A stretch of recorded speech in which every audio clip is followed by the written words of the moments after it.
here. Today I've been learning about breath, breathing, and I bought this new book this morning called Breathe, The Lost Art of a New Science. And honestly, it has changed the way that I breathe already. I'm trying to only breathe through my nose because one of the things that it says and describes in the book is only nose breathe. Only nose breathe. And the number of impacts on your health that just nose breathing alone has are immense. And let's see if I can just enumerate some of them. So first and foremost, nose breathing. Obviously, when air goes through your nose, three major things happen. First and foremost, the air is warmed. It is humidified. It is filtered. So when you're breathing in through your nose, the air is effectively being prepared to enter the lungs so that the oxygen can be absorbed from it. And apparently, breathing through your nose also increases nitric oxide generation by like up to 18%, or it can increase oxygen absorption by up to 18% due to increased nitric oxide generation. I need to read more into that. I need to figure more about what that is because I didn't fully understand that part of the book. But, if I absorb more oxygen by breathing through my nose, I'll fetch and do it.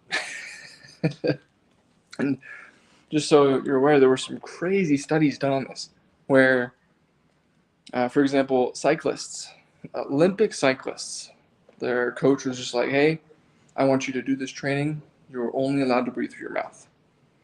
And these guys, they were huffing and puffing like they couldn't maintain the pace once they got to like the highest level of where they were supposed to be at.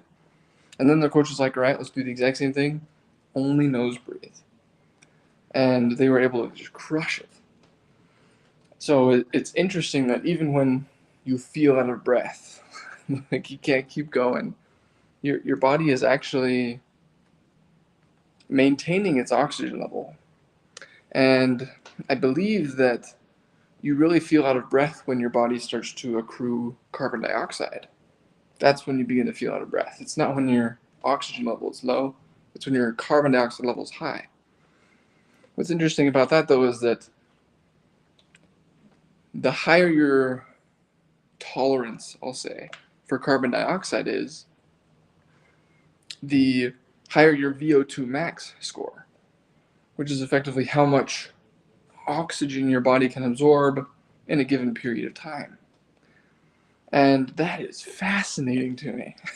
I mean, the one thing that we're apparently trying to get rid of is actually the thing that we need in our blood to continue the absorption of oxygen.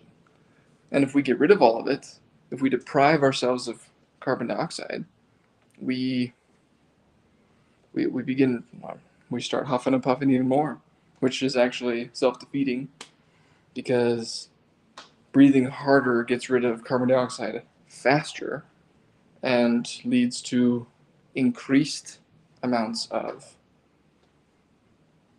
we just can't absorb oxygen anymore once it's all gone.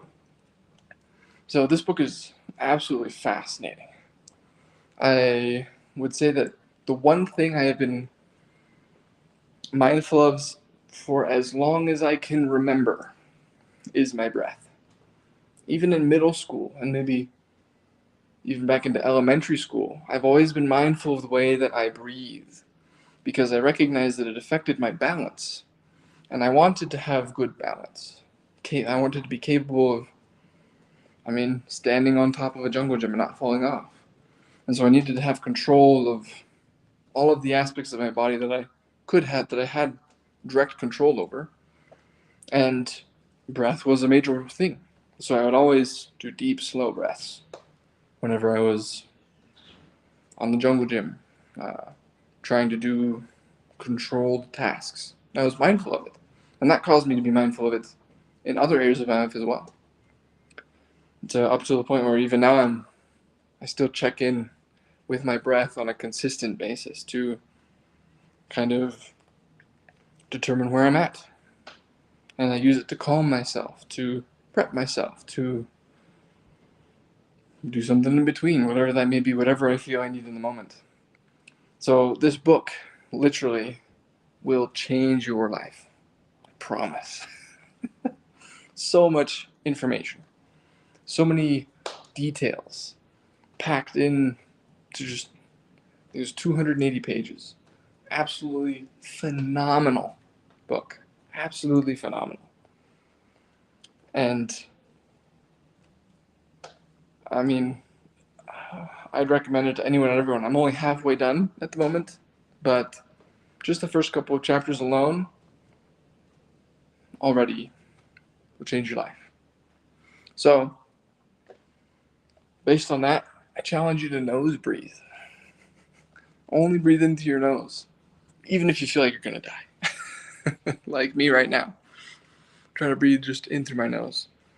Because some other effects of nose breathing is it will strengthen the soft palate at the back of your mouth, keep it expanded so that you have a larger mouth.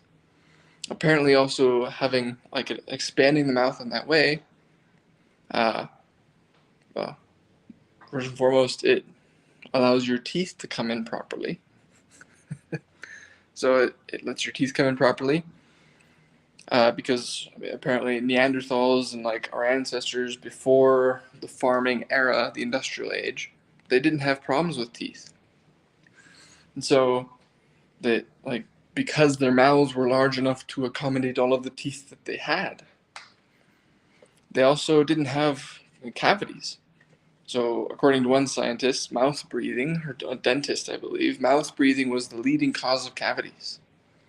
So when you go to sleep at night, try and nose breathe. If you can't tape your mouth shut, I got 2 friends to hop in on this with me already. We're gonna try doing the mouth tape at night, and it's gonna be really interesting. I'm excited to see the effects because I do know that I snore, and nose breathing also just obliterates that as well. When you nose breathe, again, it strengthens the back palate, which allows, I believe it also strengthens the tongue a little bit so that the tongue doesn't collapse back into the mouth. And because there's also more space in the mouth, you also just don't suffer from sleep apnea nearly as much. Obviously, there's still a metric butt ton that I need to learn about. This has been an amazing read. The link is in the description of the video. Please go check it out. Please. It'll be amazing. I promise you.